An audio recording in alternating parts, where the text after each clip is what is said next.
Good morning. Thank you for joining me today. This morning we'll be in Genesis chapter 18, verse 20 through chapter 19, verse 38.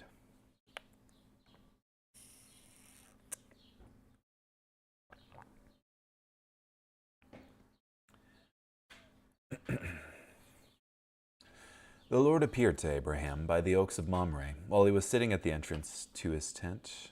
I think I started later than this. Verse 20. So the Lord said, "The outcry against Sodom and Gomorrah is so great, and their sin is so blatant, that I must go down and see if they are as wicked as the outcry suggests. If not, I want to know." The two men turned and headed toward Sodom, but Abraham was still standing before the Lord. Abraham approached and said, "Will you sweep away the godly along with the wicked? What if there are 50 godly people in the city? Will you really wipe it out, and not spare the place for the sake of the 50 godly people who are in it? Far be it from you to do such a thing, to kill the godly with the wicked, treating the godly and the wicked alike. Far be it from you. Will not the judge of the whole earth do what is right?" So the Lord replied, "If I find in the city of Sodom 50 godly people, I will spare the whole place for their sake."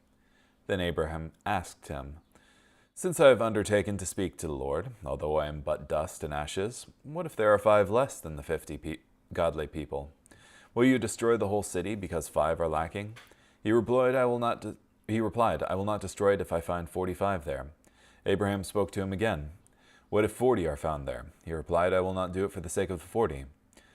Then Abraham said, "May the Lord not be angry so that I may speak. What if 30 are found there?" He replied, "I will not do it if I find 30 there." Abraham said, "Since I have undertaken to speak to the Lord, what if only 20 are found there?" He replied, "I will not destroy it for the sake of the 20." Finally Abraham said, "May the Lord not be angry so that I may speak just once more. What if 10 are found there?" He replied, "I will not destroy it for the sake of the 10." The Lord went on his way when he had finished speaking to Abraham. Then Abraham returned home. The 2 angels came to Sodom in the evening while Lot was sitting in the city's gateway. When Lot saw them, he got up to meet them and bowed down with his face toward the ground. He said, "Here, my lords, please turn aside to your servant's house. Stay the night and wash your feet. Then you can be on your way early in the morning." "No," they replied, "we'll spend the night in the town square." But he urged them persistently. So they turned aside with him and entered his house. He prepared a feast for them, including bread baked without yeast, and they ate. Before they could lie down to sleep, all the men, both young and old, from every part of the city of Sodom, surrounded the house. They shouted to Lot, "Where are the men who came to you tonight? Bring them out to us so we can have sex with them."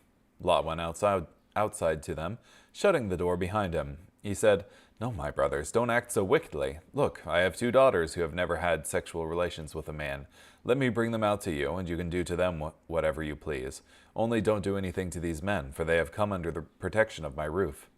"Out of our way," they cried. "And this man came to live here as a foreigner, and now he dares to judge us. We'll do more harm to you than to them." They kept pressing in on Lot until they were close enough to break down the door. So the men inside reached out and pulled Lot back inside the house as they shut the door. Then they struck the men who were at the door of the house, from the youngest to the oldest, with blindness. The men outside wore themselves out trying to find the door. When the 2 visitors said to Lot, "Who else do you have here? Do you have any sons-in-law, sons, daughters, or other relatives in the city? Get them out of this place, because we are about to destroy it. The outcry against this place is so great before the Lord that he has sent us to destroy it." Then Lot went out and spoke to his sons-in-law, who were going to marry his daughters. He said, "Quick, get out of this place, because the Lord is about to destroy the city." But his sons-in-law thought he was ridiculing them. At dawn, the angels hurried Lot along, saying, "Get going, take your wife and your 2 daughters who are here, or else you will be destroyed when the city is judged." When Lot hesitated, the men grabbed his hand and the hands of his wife and 2 daughters, because the Lord had compassion on them. They led them away and placed them outside the city. When they had brought them outside, they said, "Run for your lives! Don't look behind you or stop anywhere in the valley. Escape to the mountains, or you will be destroyed." But Lot said to them, "No, please, Lord. Your servant has found favor with you, and you have shown me great kindness by sparing my life. But I am not able to escape to the mountains, because this disaster will overtake me, and I'll die. Look, this town over here is close enough to escape to, and it's just a little one.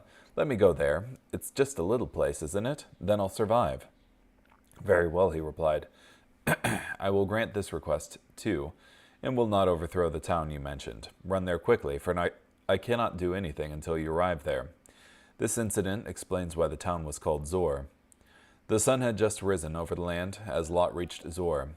Then the Lord rained down sulfur and fire on Sodom and Gomorrah. It was sent down from the sky by the Lord.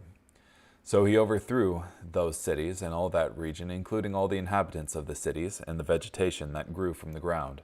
But Lot's wife looked back longingly and was turned into a pillar of salt. Abraham got up early in the morning and went to the place where he had stood before the Lord. He looked out toward Sodom and Gomorrah and all the land of that region, and he did so. As he did so, he saw the smoke rising up from the land, like smoke from a furnace. So when God destroyed the cities of the region, God honored Abraham's request. He removed Lot from the midst of the destruction when he destroyed the cities Lot had lived in. Lot went up from Zor with his 2 daughters and settled in the mountains because he was afraid to live in Zor. So he lived in a cave with his 2 daughters. Later, the older daughter said to the younger, "Our father is old, and there is no man anywhere nearby to have sexual relations with us, according to the way of all the world. Come, let's make our father drunk with wine, so we can have sexual relations with him, and preserve our family line through our father." So that night they made their father drunk with wine, and the older daughter came and had sexual relations with her father, but he was not aware that she had sexual relations with him, and then got up. So in the morning, the older daughter said to the younger, "Since I had sexual relations with my father last night, let's make him drunk again tonight. Then you go and have sexual relations with him, so we can preserve our family line through our father." So they made their father drunk that night as well, and the younger one came and had sexual relations with him, but he was not aware that she had sexual relations with him, and then got up. In this way, both of Lot's daughters became pregnant by their father. The older daughter gave birth to a son and named him Moab. He is the ancestor of the Moabites of today. The younger daughter also gave birth to a son and named him Ben-Ami. He is the ancestor of the Ammonites of today. Yeah. So there you go.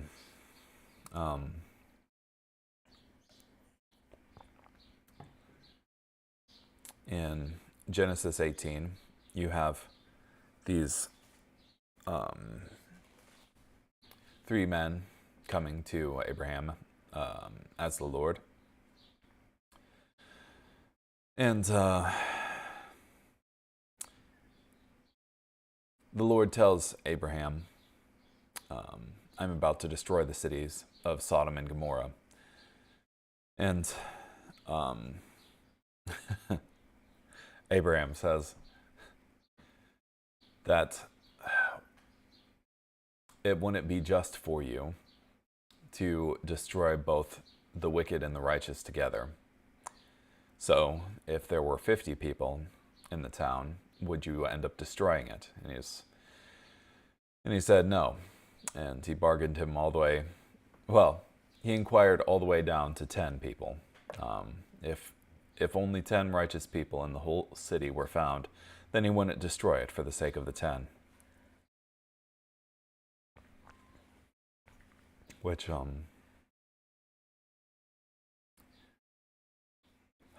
it's pretty interesting that God is so merciful when the vast majority of the place deserves to be destroyed.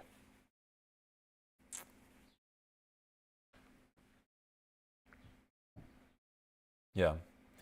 It's also interesting that in Genesis 19, verse 1, you have 2 angels coming to Sodom in the evening.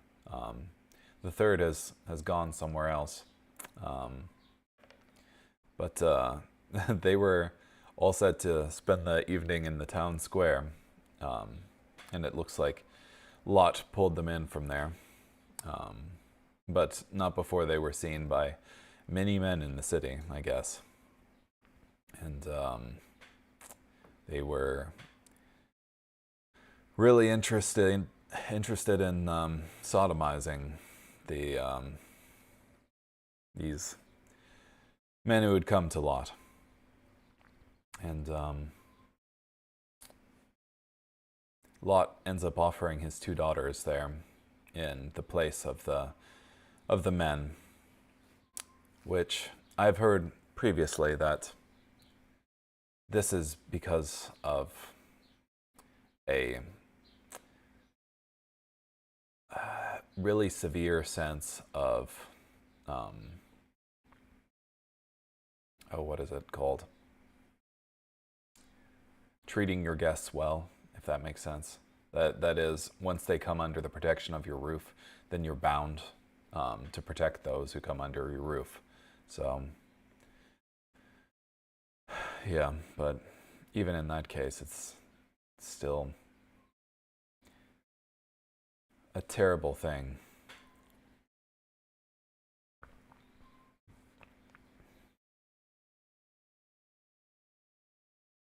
Hmm.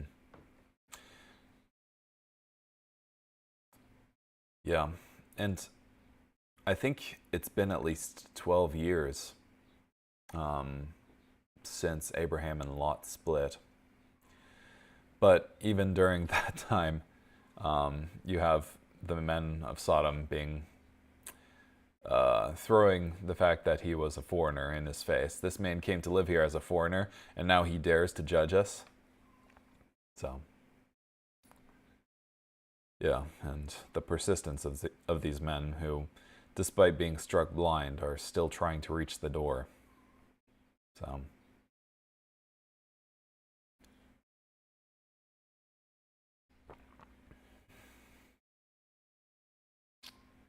pretty sad, too, the interaction with the sons-in-law there, the men who were set to marry his daughters, and they couldn't understand when their father-in-law was telling them the truth, when he was saying, the Lord is going to destroy the city. They thought he was ridiculing them instead. So, yeah, and the whole family ended up tarrying. That is, Lot ended up tarrying till morning. And, yeah, you have the events happening, like, at the evening, before they go to bed. And, because the guys are about to stay the night in the city square, and they end up staying in the city until morning, essentially, and end up going to Zoar. And you have 1924, which is really, really interesting. Then the Lord rained down sulfur and fire on Sodom and Gomorrah. It was sent down from the sky by the Lord. It's not super clear. It's clearer in like other translations, like the NASB here. Then the Lord rained on Sodom and Gomorrah brimstone and fire from the Lord out of heaven. That is, you have the Lord on earth raining down fire and brimstone from the Lord in heaven. So you have this at least duality that's being established in the Godhead there,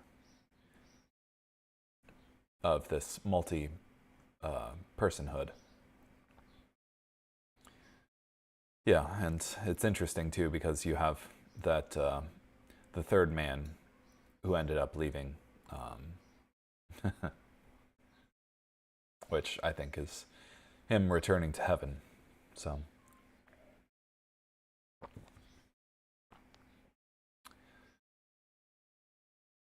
yeah, and then you have Lot and his daughters, who end up leaving Zoar and going into the mountains, and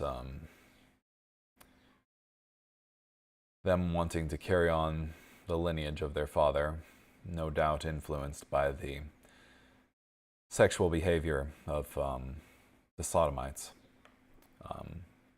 ending up sleeping with their father, which he didn't initially know because of how drunk he was. But I imagine when they gave birth or showed signs of pregnancy and there being no other man there, I imagine he put two and two together. So, Yeah, so, and I don't know. I think it's important to see the debased nature of humanity, um, because we have fallen far short of God's standard. And even these, the descendants of Noah, who witnessed God's miraculous power in destroying the earth via flood, didn't retain that knowledge and instead ended up acting wickedly.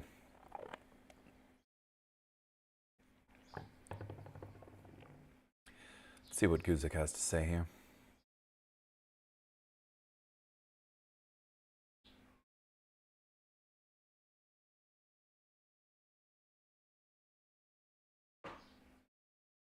Yeah, Guzik says, the men turned away from there and went toward Sodom, but Abraham still stood before the Lord.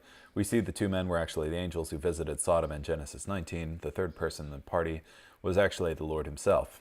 I tend to disagree, as I think all three of them were the Lord. Because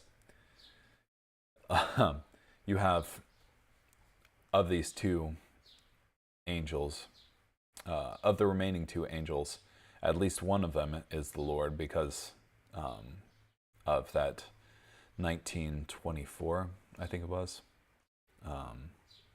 Yeah, the Lord rained down sulfur and fire on Sodom and Gomorrah from the Lord.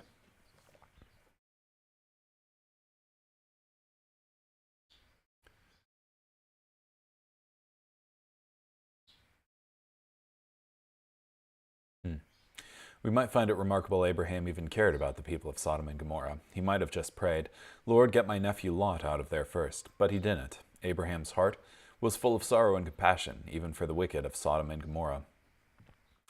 Yeah, and this wickedness of the Sodomites was even after they had been captured in the Battle of the Kings there. That is, that you had those 5 kings against the 4, and the people of Sodom ended up getting captured. And it was only through Abraham's intercession via battle that they were able to return safely.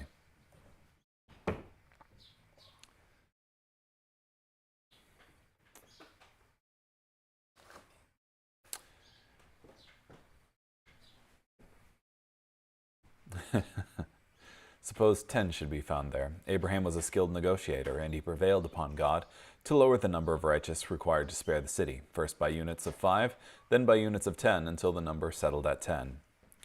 It is impossible to miss the persistence of Abraham in intercession. Abraham did not stop asking at 40 or 50 and say simply, now it's in the Lord's hands, or the Lord will do what the Lord will do.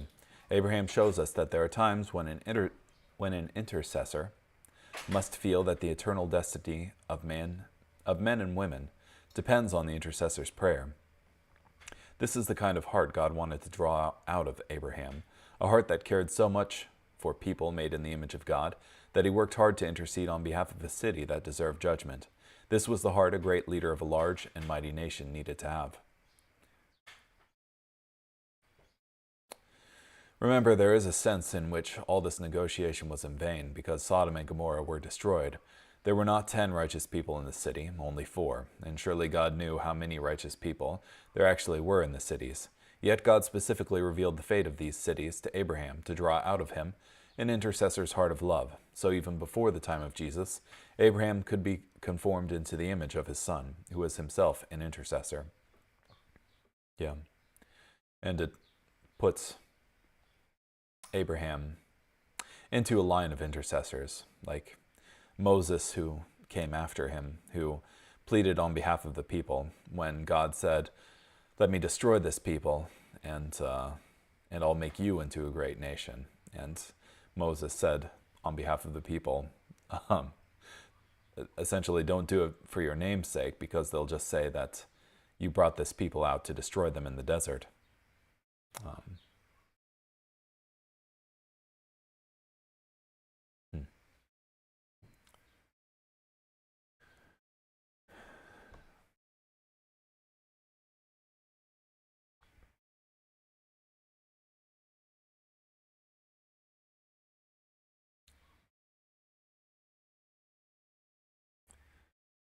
The men of the city, both old and young, all the people from every quarter, surrounded the house. This shows that the entire city was given over to this violence and immorality, and that this behavior wasn't unusual, but accepted among the men of Sodom. In Ezekiel 16, God later condemned and rebuked the great sin of Judah in the latter days of the divided monarchy. He compared Jerusalem to the ancient city of Sodom, saying they were like sisters. Then God compared the sins of Sodom to the sins of Jerusalem at that time. Look, this was the iniquity of your sister Sodom. She and her daughter had pride, fullness of food, and abundance of idleness. Neither did she strengthen the hand of the poor and needy, and they were haughty and committed abomination before me. Therefore I took them away as I saw fit. The point of the Ezekiel passage was not to say that the only sins of Sodom that made them targets of judgment were the sins of pride, idleness, injustice to the poor, and such. Instead, those were the sins of Sodom also shared by her later sister Jerusalem. The Genesis text makes it plain that God was also grieved by their sexual violence and immorality, which is probably included in the Ezekiel list of sins under the words committed abomination.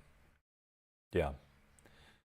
And you have in the later Levitical code very explicit condemnation of the sexual acts and immorality that Sodom was committing. The sin of the men of Sodom was plainly connected to their homosexuality. There is no doubt the Bible declares homosexual conduct as sin, and specifically in the New Testament in Romans 1:26 through 28. Both the Hebrew scriptures and the Greek scriptures condemned homosexual conduct. Jesus himself affirmed the Old Testament's condemnation of homosexual conduct when he said, "Do not think that I came to destroy the law or the prophets. I did not come to destroy, but to fulfill." Jesus also affirmed the biblical ideal of marriage consisting of one man and one woman joined in a lifelong relationship.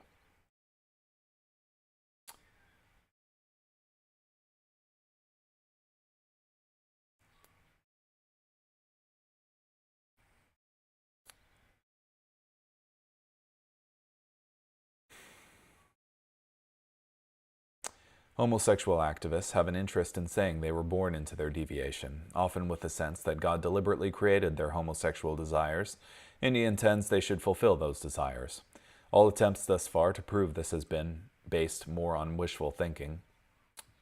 All attempts thus far to prove this have been based more on wishful thinking than solid biological research, but if it were found to be the case, it wouldn't make a difference in a biblical understanding of homosexual desire and conduct. The Bible teaches we are all born with a predisposition to sin. It shouldn't surprise us that some 2% of the population finds this predisposition expressed in homosexual desire. Yeah.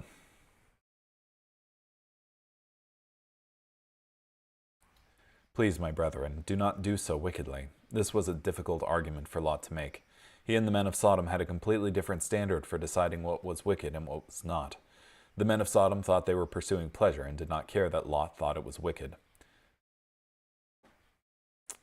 The difference in their standard points to an important question. If we abandon the Bible's guide for sexual morality, what guide for sexual morality will we follow? To simply do as one pleases is not enough. Yeah.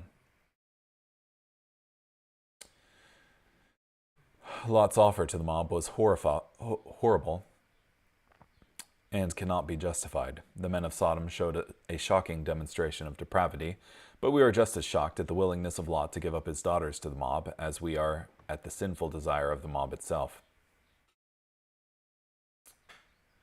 We understand this terrible description a little more when we consider the low place of women in the pre-Christian world and the very high place of any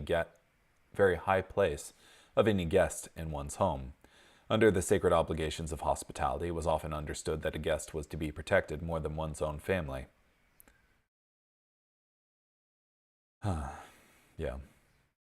But it didn't work.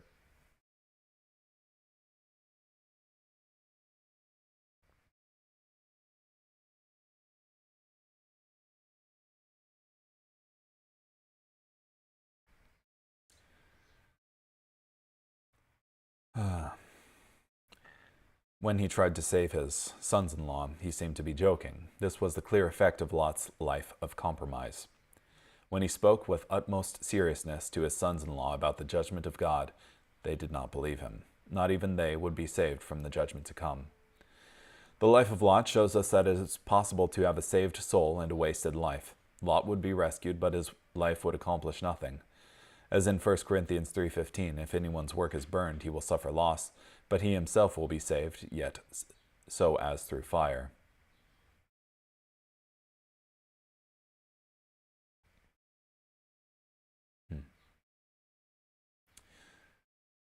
While he lingered, too much of Lot's heart was in Sodom, so he did not have an urgency to leave the city. A lack of urgency to obey God, even when it is necessary and good, is a common sign of compromise and a backslidden condition.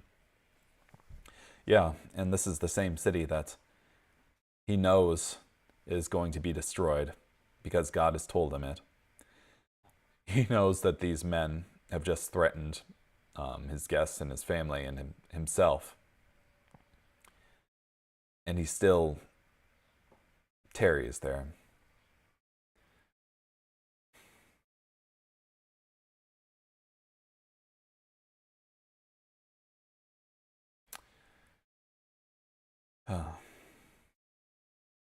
The men took hold of his hand, from Spurgeon here.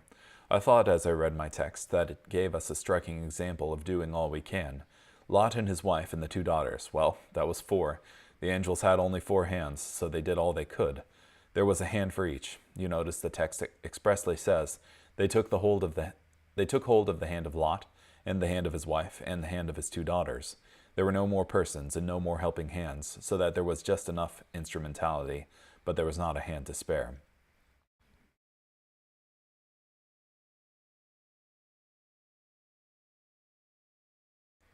Lot was in the worst of all possible places. He had too much of the world to be happy in the Lord, and too much of the Lord to be happy in the world.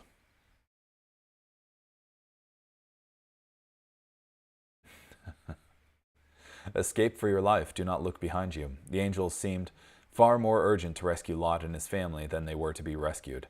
This is strange, but common in spiritual things. Please know, my lords, Lot seemed pathetic and whimpering in his prayer, especially in contrast to the bold intercession of Abraham. I cannot do anything until you arrive there. This answers Abraham's question, shall not the judge of all the earth do right? God, bound by his own righteousness and honor, could not bring this judgment on Sodom until the few righteous people were rescued. The name Zor means small or insignificant. It was the little city Lot bargained with the angels about.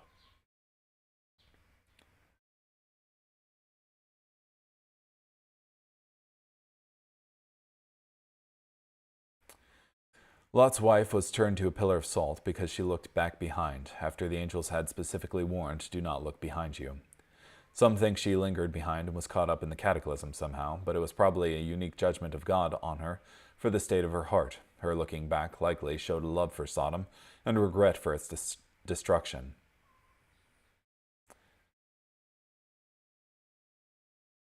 In referring to the end times, Jesus said something interesting in Luke 17:32. Remember Lot's wife. In other words, as we see the end of the age, no Christian should have a heart like Lot's wife. We should not have a heart that longs for a corrupt and passing world. We should not have a heart that will in some sense regret the judgment God will bring on it. We need to look forward to our deliverance, not back at a world passing away and ripe for judgment.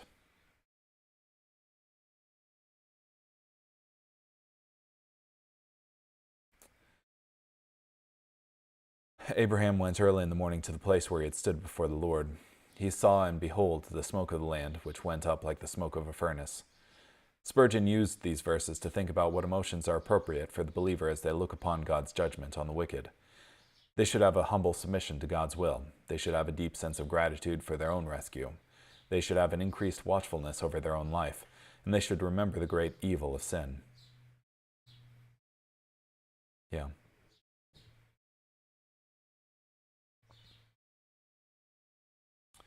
And then you have the daughters of Lot being the progenitors of Moab and Ammon. Their descendants would become enemies and obstacles for Israel, just like the descendants of Ishmael. Lot's life ended in ruin in regard to the past, the present, and the future, and all because of his love for the world and the compromise that came from that love. Okay, Well, thank you so much for joining me today. Hope you have a great day. Bye.